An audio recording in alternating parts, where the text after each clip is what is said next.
আমি বঙ্গবন্ধুর কন্যা, আমি কোনোদিন পালাতে পারি না। পালিয়েছে। আর ওই যে আপনার ওবায়দুল কাদের একজন, আমি তাকে এখন দাওয়াত করে আসেন, আমার বাসায় আসেন, সেটা হলো দেশেই নাই, পাড়ায় ভারতে চলে গেছে। ওই হাসিনা, শেখ হাসিনা, শেখ মুজিবুর রহমানের মেয়ে, তিনি খুব গর্ব করে চিৎকার করে বলেছেন, আমি বঙ্গবন্ধুর কন্যা, আমি কোনোদিন পালাতে পারি না। পালিয়েছে। পালাবার পথ খুঁজে পাচ্ছিল না, সেই দুপুরবেলা তাড়াতাড়ি করে একটা হেলিকপ্টার নিয়ে এসে তারা পালিয়ে গেছে ইন্ডিয়াতে, ঠিক না? আর ওই যে আপনার ওবায়দুল কাদের একজন, কি নাম যেন তার,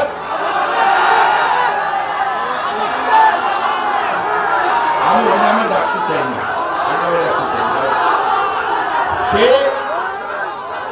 সে বললো, এখন ওটা শুনি মাঝে মাঝে, বললো যে আমরা পালাতে জানি না, আর কোথায় পালাবো, পালাবো না কোথাও, আর যদি পালাতেই হয় ফখরুলের বাসায় আমাকে জায়গা দিবে না।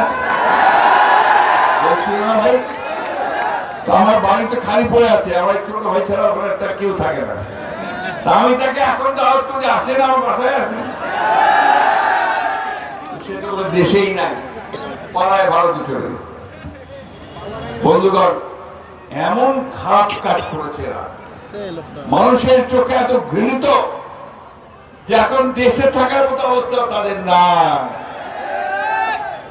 ওইখান থেকে শেখ হাসিনা ভারত থেকে মাঝে মাঝে বলেন যে আমি আসতেছি, চট জলদি আসেন না ভাই, আমরা দাওয়াত করে আসেন দেশে। দেশে যে সমস্ত মানুষকে হত্যা করেছেন, শিশুদেরকে হত্যা করেছেন, মহিলাদেরকে হত্যা করেছেন, তাদের মামলাগুলো দয়া করে একটু ফেস করেন। আমাদের নেত্রী খালেদা জিয়া তো প্রত্যেকটি মামলা ফেস করেছে, দেশ ছেড়ে চলে যায়নি। 6 বছর কারাগারের মধ্যে থেকেছে। তাকে ওই কারাগারে স্লো পয়জনিং করা হয়েছে, যার ফলে তিনি অত্যন্ত অসুস্থ, এখনো অসুস্থ।